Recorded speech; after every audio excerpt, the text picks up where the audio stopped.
Record করেই চলেছেন তাসকিন আহমেদ।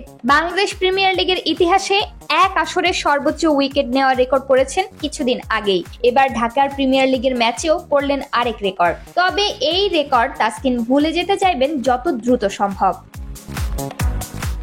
বিকেএসপিতে আজ গাজী গ্রুপ ক্রিকেটার্সের বিপক্ষে 10 ওভারে 107 রান দিয়ে 3 উইকেট নিয়েছেন মোহামেডানের তাসকিন।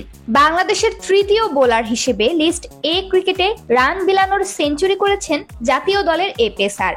তবে বল হাতে 100 এর বেশি রান দেওয়া তৃতীয় বোলার হলেও তাসকিনের 107 রানই বাংলাদেশের লিস্ট এ ক্রিকেটের সর্বোচ্চ।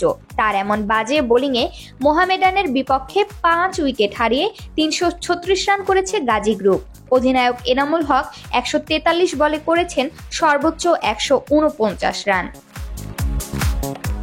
তাসকিনের আগে বাংলাদেশের লিস্ট এ ক্রিকেটে সবচেয়ে বেশি রান দেওয়া বোলার ছিলেন শাহাদাত হোসেন রাজীব। 2010 সালে বেনোনিতে দক্ষিণ আফ্রিকা এ দলের বিপক্ষে 104 রান দিয়েছিলেন এই পেসার। আজ 15 বছর পর তার এই লজ্জার রেকর্ড থেকে মুক্তি মিলল তাসকিনের উদারতায়। তবে বাংলাদেশের লিস্ট এ ক্রিকেটে তাসকিন সবার উপরে থাকলেও বিশ্বে তাসকিনের অবস্থান 11তম। সব মিলিয়ে লিস্ট এ ক্রিকেটে সবচেয়ে খরুচে বোলিংটা নেদারল্যান্ডসের বাস ডি লিডা।